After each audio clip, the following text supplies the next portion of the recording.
अस्सलाम वालेकुम, मैं हूं रज़ा मेकन। आप देख रहे हैं IRK न्यूज़। आइए जानते हैं कुछ ताज़ा तरीन अपडेट्स सदीक जान साहब से। इमरान खान साहब की कल मंगल के दिन अडयाला जेल में फैमिली और वकला से मुलाकातों का दिन था। वकला से मुलाकात नहीं कराई गई। सलमान कुमराजा साहब का नाम था, न्याजुल्लाह न्याजी साहब, दीगर वकला के नाम थे, लेकिन वकला से मुलाकातें नहीं करवाई गई। इमरान खान साहब की उनकी बहन अलीमा खानम साहिबा से मुलाकात नहीं करवाई गई। दो बहनों से बमुश्किल मुलाकात हुई, नौरीन न्याजी साहिबा और डॉक्टर उज़मा खान साहिबा। और वही जिस के ख़दशात इमरान खान साहब पर सख्तियाँ बढ़ा दी गई हैं।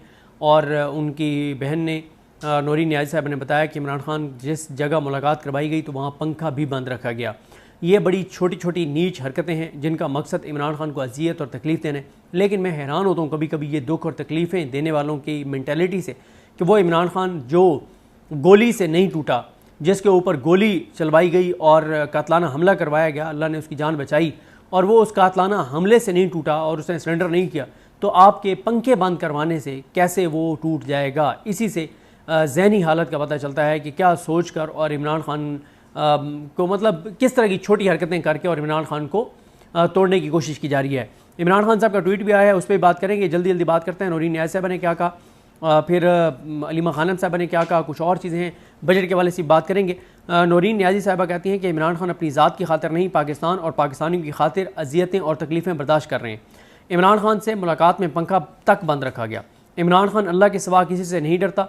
इमरान खान को पता था कि उनकी गुफ्तगू सुनी जा रही है, फिर भी उन्होंने खुलकर दिल की बातें की। इस्लामी जमहूरिया पाकिस्तान में बेगुनाह कैदियों को ना तो नमाज जुमा अदा करने दी जाती है, ना ही नमाज ईद। इमरान खान का ख़ास पैगाम अभी डिस्क्लोज़ नहीं करूँगी, आपको कुछ अरसे बाद सरप्राइज़ मिलेगा। ये उन्होंने गुफ्तगू किया। नौरीन न्याज़ साहबा की बड़ी हिम्मत है। इनके भाई इमरान खान साहब जेल में तवील अरसे से, इनके बेटे इकलौते बेटे हसन न्याजी वो भी जेल में, उनके ऊपर भी बड़ी सख्ती है। उसके बावजूद बड़ी हिम्मत वाली ये खातून है, बड़ी अज़म और हौसले और हिम्मत वाली। उसके बाद अलीमा खानम साहबा ने कहा कि आज इमरान खान की वकला से मुलाकात का दिन था, लेकिन वकला से इमरान खान की मुलाकात नहीं कराई गई। इमरान खान अखबारात में ख़बरें पढ़ने के बाद दुखी थे कि इस ईद पर लाखों लोग कुर्बानी नहीं कर सके, और जिन्होंने की भी तो बहुत मुश्किल से की। इमरान खान ने कहा है कि इस बजट के बाद तनख्वाहदार तबका और किसान मजीद पिस जाएंगे। इमरान खान ने कहा है कि KPK का बजट PTI के विजन के मुताबिक बनाया जाए। इमरान खान ने कहा है कि उन्होंने अली अमीन गंडापुर को समझा दिया है कि मुझसे मुशावरत के बगैर KPK का बजट पास ना किया जाए। इमरान खान ने तंजीमात को पैगाम भेजा है कि सब तैयारियाँ करें, जल्द लाएमल देने जा रहा हूँ, हमने आइन और कानून की बहाली के लिए तहरीक चलानी है। इमरान खान ने कहा है कि 26वीं आईनी तरमीम के बाद 27वीं आईनी तरमीम लाई जा रही है, जिससे मुल्क में इंसाफ का नामो निशान भी मिट जाएगा। इमरान खान ने अवाम के नाम पैगाम भेजा है कि इन्होंने आपके तमाम हकूक छीन लिए हैं। इमरान खान अपनी ज़ात के लिए नहीं, मुल्क और मुल्क के अवाम के लिए जेल में है। यह निज़ाम बज़िद है कि अवाम को कोई हकूक नहीं देने, और इमरान खान डटा हुआ है कि मैं पाकिस्तानियों को उनके तमाम हकूक लेकर दूँगा। इमरान खान को बार बार कहा जा रहा है कि मुल्क और मुल्क के अवाम की बात छोड़ो, अपनी ज़ात की बात करो और रिहा हो जाओ, लेकिन इमरान खान ने पाकिस्तानियों की इज्जत और खुददारी का सौदा करने से इनकार कर दिया है। इमरान खान साहब का ट्वीट आया है, कहते हैं कि रजीम चेंज के बाद से पाकिस्तान में महंगाई के जिन पे काबू है, ये बहुत तकलीफ देह है कि इस मरतबा साहिब हैसियत लोगों के पास भी एक बकरे की कुर्बानी की सकत तक मौजूद नहीं थी। उन्होंने मुश्किल से सुन्नत इब्राहिमी की तकमील की। गरीब तबके की कमर तो पहले ही तोड़ी जा चुकी है, अब ये जाली हुकूमत बजट पेश करने लगी है जो आवाम की मुश्किलात में मजीद इजाफा कर देगा। इस बजट में फिर से दो तबकात कुचल दिए जाएंगे, एक मुलाजिम पेशा अफराद और दूसरा किसान। इस जाली हुकूमत ने ज़रई मुईशत और किसान की कमर तोड़ दी है। किसी ज़रई मुल्क में किसान के बदहाल होने का मतलब यही है कि वहाँ बेरोज़गारी में इजाफा और क़ुव्वत ख़रीद में कमी वाक़ई हो गई है। इंडस्ट्री पहले ही तबाही के दहाने पर है।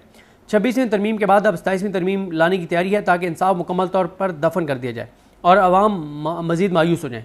पहले दिन से इनका मकसद हमें खौफज़दा करना और आवाम की आवाज़ को दबाना है, इसलिए 9 मई करवाया गया। मुझे कहा जाता है कि 9 मई की CCTV फुटेज का मुतालबा न करूं और 9 मई की जिम्मेदारी कबूल कर लूं और इस 17 सीटर जाली फॉर्म 47 की हुकूमत को मान लूं। मेरी सारी जद्दोजहद का मकसद कानून और आइन की बालादस्ती है। हमारे सारे आइनी और कानूनी रास्ते बंद कर दिए गए, इसलिए मैंने पार्टी को मुल्कगीर तहरीक की हिदायत की है। मैंडेट मेरा नहीं, आपका छीना गया है।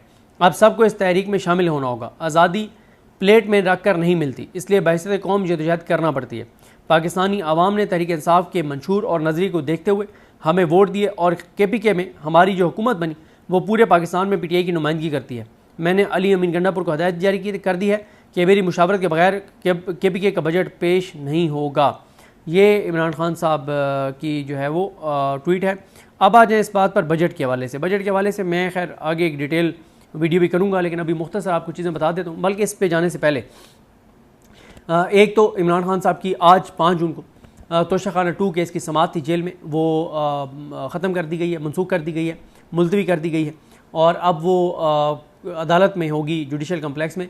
लेकिन वहाँ पे वकला तो होंगे लेकिन इमरान खान साहब नहीं होंगे। इमरान खान साहब से की जो हेयरिंग जो कल की मुलतवी की गई है वो उसकी वजह ये है कि अगर कल हेयरिंग होती, इमरान खान से वकला मिलते, वो नई हदायत देते बजट के ऊपर और हुकूमत के ख़िलाफ़, तो इसलिए कल की समाअत ही मुलतवी कर दी गई है। अब ये अंदाज़ा लगाना कि जज बेचारा फ़ैसला नहीं करता, मतलब ये कैसे फ़ैसला होता है कि आज अडयाला में नहीं होगी मुलाकात, हेयरिंग आज ओपन कोर्ट में होगी। मतलब कौन कैसे ये फ़ैसला करता है, कोई किसी को पता नहीं है। और वैसे तो सबको पता है, लेकिन जज की हद तक कह रहा हूँ कि शाहरुख अर्जुमन साहब बेचारे, आपको पता ही है। अच्छा, उसके बाद इमरान खान साहब की अलकादिर केस में सज़ा मुअत्तली की दरख्वास्त पर समाअत है।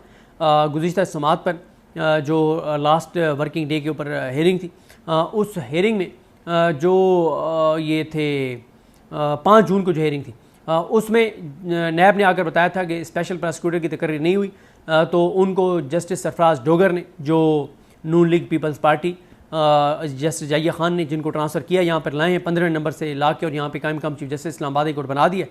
उन्होंने कहा कि अगली समाअत तक आप स्पेशल प्रोसिक्यूटर की तकर्री कर लें। लेकिन इस वक्त तक जब मैं ये वीडियो रिकॉर्ड कर रहा हूँ तो साकिब बशीर साहब ने भी ट्वीट किया, खालिद यूसुफ चौधरी जो इमरान खान की लीगल टीम का हिस्सा हैं, उन्होंने भी ट्वीट किया कि अभी तक जो है वो स्पेशल प्रोसिक्यूटर की तकर्री नहीं हुई और आज लगता है कि कोई बड़ी खबर नहीं आएगी और एक बार फिर एक नई तारीख दे दी जाएगी। तहरीक इंसाफ ने जहां बजट के हवाले से कल और परसों बहुत ज़बरदस्त 2 प्रेस कॉन्फ्रेंसेस की, वहीं पे तहरीक इंसाफ इस मामले में बहरहाल इमरान खान साहब की आज की जो हेयरिंग है, इस हवाले से तहरीक इंसाफ कोई हाइप क्रिएट करने में, कोई दबाव बढ़ाने में नाकाम रही है। कोई वीडियो पैगाम जारी नहीं किए, कोई ट्वीट्स नहीं की, कोई जस्टिस डोगर का कहीं नाम नहीं है, कहीं जस्टिस आसिफ का नाम नहीं है।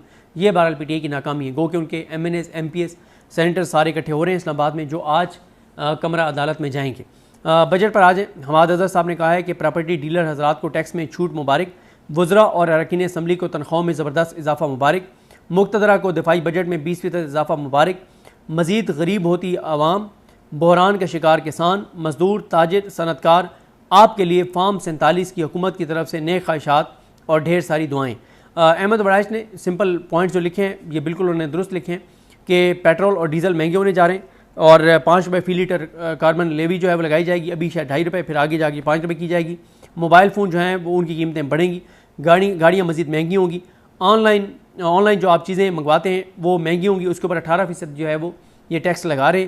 तो कई लोग घरों में खाना सिर्फ बना के और वो सेल करते हैं तो उस पर भी खर्चा है कि उसके ऊपर भी 18% टैक्स। तो बहुत ही तबाहकुन सूरत हाल, बहुत ही खौफनाक चीज़ें पाकिस्तानियों के लिए होने वाली हैं। अल्लाह ताला पाकिस्तान पर रहम करे, चीज़ें बिल्कुल ठीक नहीं हैं। और सोलर पैनल उसके ऊपर टैक्स लगा दिए, महंगे होने जा रहे हैं। जो कोई गरीब एक प्लेट ऊपर रख के बैटरी लगा के और घर में कूलर एक चला रहा था, वो भी अब बेफिक्र हो जाए। उसके लिए गर्मियों में वो एक कूलर वो जो चला रहा था सोलर के ऊपर प्लेट रख के, वो भी हुकूमत ने पूरा इंतज़ाम कर रही है कि वो कूलर ना चला पाए, वो इस क़यामत खेज़ गर्मी में तड़प के मर जाए। हुकूमत पूरा इंतज़ाम कर रही है। ये चाहते हैं कि इतनी इज्तिमाई खुदकुशियाँ होना कि एकदम करोड़ों लोग जो है वो खुदकुशियाँ करें और आबादी अच्छी खासी कम हो जाए, ताकि मतलब वैसे ही इनके लिए जो है ना वो मुश्किलात कम हो जाएँ। और आज आप देखें, कल आप देखें जो गर्मी थी इस्लामाबाद में, खौफनाक गर्मी थी। इमरान खान की बहनें वहाँ पे धूप में वहाँ पे फिरती रहीं और ये इस मुल्क के अंदर हो रहा है। बड़ी अफसोसनाक सूरत हाल है। तो नाज़रीन, ये थी आज की ताज़ा तरीन अपडेट्स जो आपने जानी सदीक जान की ज़बानी। इसी के साथ अपने मेज़बान रज़ा मेकन को इजाज़त दीजिए। अल्लाह हाफ़िज़।